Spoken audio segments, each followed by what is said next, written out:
What are we doing there to verify facts? In literary and academic writing, uh, an author might draw from material.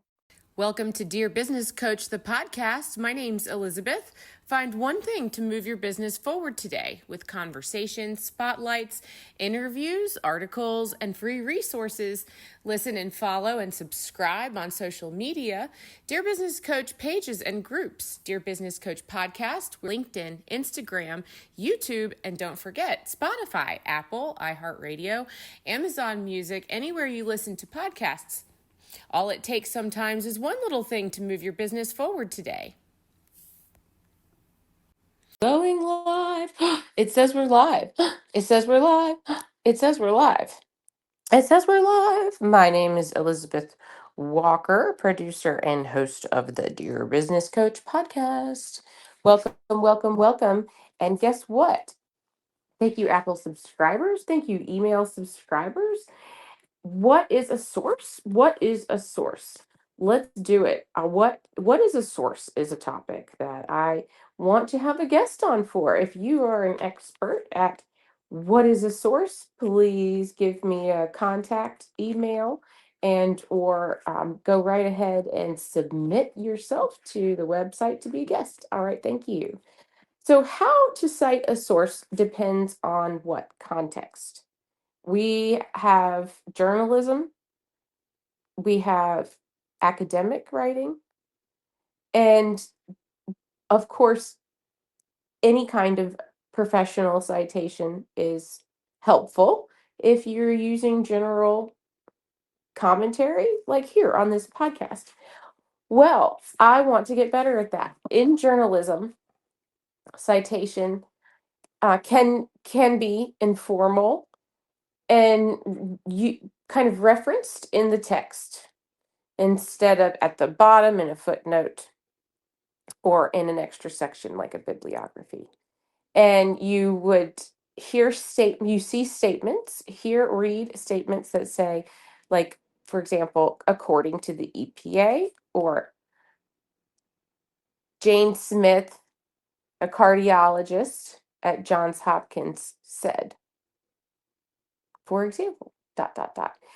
And this might be an opportunity if we're in journalism, link to an original document or an online study or an online article.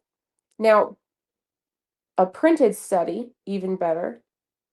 A printed study, I have questions about online articles and online databases that reference studies. Okay, that's a question for an expert to come on the show. Name the publication in the sentence. So within the sentence.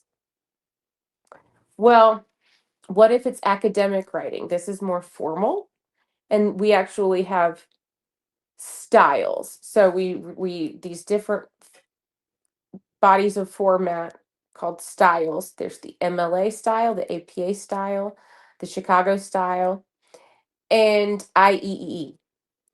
MLA is short for Modern Language Association. APA is short for American Psychological Association. Chicago style, history and humanities. And then IEEE, engineering computer science. Numbered references in brackets. Okay, so general rules across styles. Who, what, where, when, how. Who is the author? What's the title? Where is the publisher? When was it published? What a date? Specific date. How? This is actually, I would call location. Page number, URL, DOI.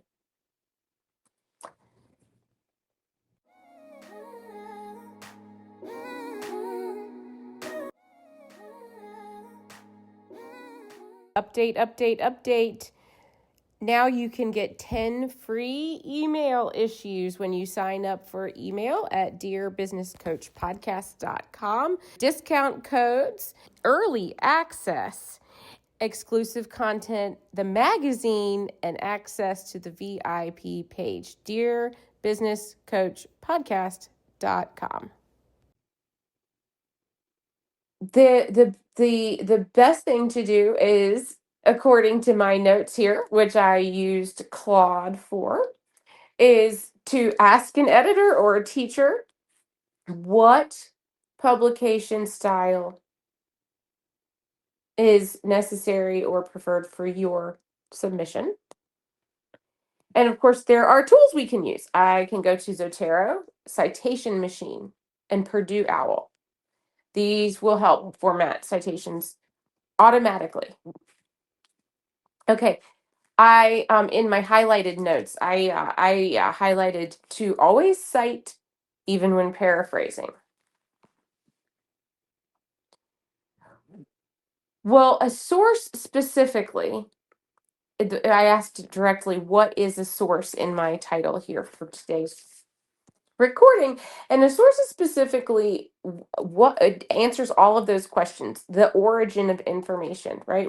And this means that we're providing evidence and physical, I'm paraphrasing now, physical material.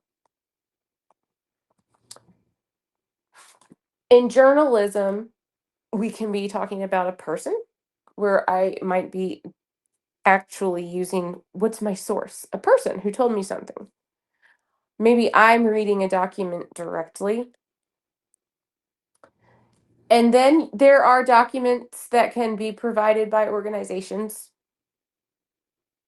I have questions about that too, because I also think bodies of documents that are owned by organizations, public and private, are resources that writers have access to that I don't think I've talked much about in class, for example. Okay. Eyewitness accounts. That is next to this and adjacent to insider knowledge. Okay, and this means experts, government officials. The word whistleblower is in my notes here. That's what Claude added here, is think whistleblower is what Claude said. Yes, and of course, an eyewitness, a firsthand eyewitness, somebody who is directly involved or directly watched making a comment, is a direct source. Now, also, the notes I have here from Claude say that journalists rely on sources to verify facts. And so that's why I think, and that's where I have some questions about during an eyewitness account recording, for example, what are we doing there to verify facts? In literary and academic writing, uh, an author might draw from material, and this might involve a quote. This might be paraphrasing. It could be data to give credit to these resources we're using as writers, where we're sourcing our own ideas from. That's called back to the origin of this resource that we got ideas from. So this is literary, this is academic, and there are primary, secondary, and tertiary sources. So a primary source is original material, secondary source is an analysis, tertiary is a compilation or summary, like an encyclopedia or an index. A secondary source analysis or commentary would be a considered secondary source, like a criticism, like a critique, or perhaps a biography, or perhaps a review article. And back to primary source, original work, original data, or an original legal document, an original interview, an original letter, an original novel. Okay, closing notes. Credibility of source matters enormously in both fields. What's a good source? it's accurate. We'd say reliable and relevant, meaning, and I would say appropriately authoritative for the topic at hand. So this last line here, I like this line: proper attribution of sources is also a cornerstone of ethical writing. All right. I like that. Very good. Thank you, Claude. And my name is Elizabeth Walker. You have been listening to an original episode on the Dear Business Coach podcast, recorded live. The Dear Business Coach podcast is brought to you by me, Elizabeth Walker, my LLC, Walker Consulting Workshops, social media by Meenakshi Bansal, music by Stones Moyo. All right. You are a superstar. Talk to you next time.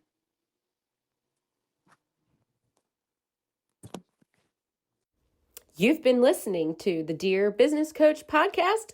My name is Elizabeth Walker, producer and host of the Dear Business Coach podcast. Music by Stones Mayo. Social media by Meenakshi Bansal. Follow and subscribe now. Thanks so much. You are a superstar.